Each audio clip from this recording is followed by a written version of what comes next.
ఏపీలో కొత్త రేషన్ కార్డుల మంజూరుకు రంగం సిద్ధమైంది. డిసెంబర్ 2 నుంచి దరఖాస్తులను స్వీకరించే అవకాశాలున్నాయని ప్రభుత్వ వర్గాలు తెలిపాయి. డిసెంబర్ 2 తర్వాత నుండి ప్రక్రియ ప్రారంభించే యోచనలో ప్రభుత్వం ఉంది. గ్రామ వార్డు సచివాలయాల్లో దరఖాస్తుల విభజన, మార్పులు, చేర్పులకు కూడా అవకాశం ఉంది.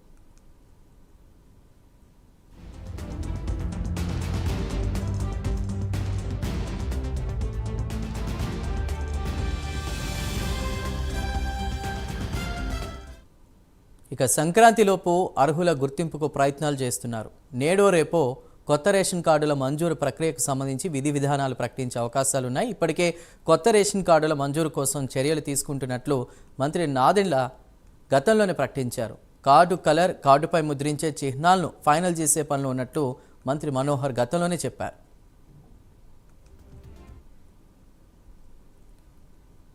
ఇక కొత్త రేషన్ కార్డులకు సంబంధించి కూడా మరింత సమాచారాన్ని అందించడానికి సెక్రటేరియట్ నుండి మా ప్రతినిధి శ్రీనివాస్ సిద్ధంగా ఉన్నారు. శ్రీనివాస్.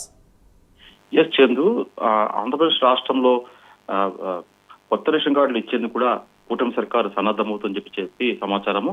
అయితే కూటమి సర్కారు అధికారంలోకి వచ్చాక ఏదైతే ఎన్నికల్లో హామీలు ఇచ్చారో వాటిని కూడా అమలు చేసే విధంగా కూడా ముందుకు వెళ్తుంది. ఇప్పటికే దీపం 2 పథకం కింద కూడా మహిళలకు కూడా ఏడాదికి 3 సిలిండర్లు ఉచితంగా, గ్యాస్ సిలిండర్లు ఉచితంగా ఇచ్చేది కూడా ఆల్రెడీ ఆ పథకం ప్రారంభించింది. ఇందులో భాగంగా ఇప్పటికే పలు పథకాలను కూడా అందించే దిశగా కూడా కూటమి సర్కారు ముందుకు వెళ్తుంది. ఇందులో భాగంగా రాష్ట్రంలోని అర్హులైన వాళ్ళకందరూ కూడా కొత్తగా రేషన్ కార్డులు మంజూరు చేసేందుకు కూడా ప్రభుత్వం అన్ని ఏర్పాట్లు చేస్తుంది. ఇందులో భాగంగా డిసెంబర్ 2 నుంచి కూడా ఈ కొత్త రేషన్ కార్డులకు సంబంధించి కూడా అర్హుల నుంచి దరఖాస్తు స్వీకరించే అవకాశం ఉన్నట్లు కూడా ఆ శాఖ అధికారులు కూడా చెబుతున్నారు. ఇందులో భాగంగా డిసెంబర్ 2 తర్వాత కూడా ఈ ప్రక్రియ ప్రారంభించే యోచనలో ప్రభుత్వం ఉన్నట్లు కూడా సమాచారము. ఏదైతే ఈ అర్హుల నుంచి కూడా గ్రామ వార్డు సచివాలయాల్లో దరఖాస్తులు విభజన, మార్పులు, చేర్పులకు కూడా అవకాశం కల్పిస్తూ కూడా ప్రభుత్వం ఇప్పటికే అన్ని ఏర్పాట్లు సిద్ధం చేస్తుంది. ఏదైతే సంక్రాంతి లోపల కూడా అంటే జనవరి సంక్రాంతి లోపల అర్హులకు కూడా ఏదైతే వాళ్ళని గుర్తించి కూడా వాళ్ళని ఎవరెవరు అర్హులు ఉన్నారో, రేషన్ కార్డులకు అర్హులు ఉన్నారో వాళ్ళని గుర్తించే ప్రక్రియ కూడా ప్రభుత్వం కొనసాగించే వీలుందని చెప్పేసి కూడా సివిల్ సప్లై శాఖ అధికారులు చెప్తున్నారు. ఇప్పటికే సివిల్ సప్లై శాఖ మంత్రి నాదెండ్ల మనోహర్ కూడా దీనికి సంబంధించి కూడా సంబంధిత శాఖ అధికారులతో సమీక్షా సమావేశం నిర్వహించారు. అయితే ఈ కొత్త రేషన్ కార్డుల మంజూరు ప్రక్రియ సంబంధించి కూడా విధి విధానం కూడా త్వరలో ప్రకటించి అందరూ రాష్ట్రంలోని అర్హులందరూ కూడా కొత్త రేషన్ కార్డులు కూడా ఇచ్చే అవకాశం ఉన్నట్టు కూడా సమాచారము.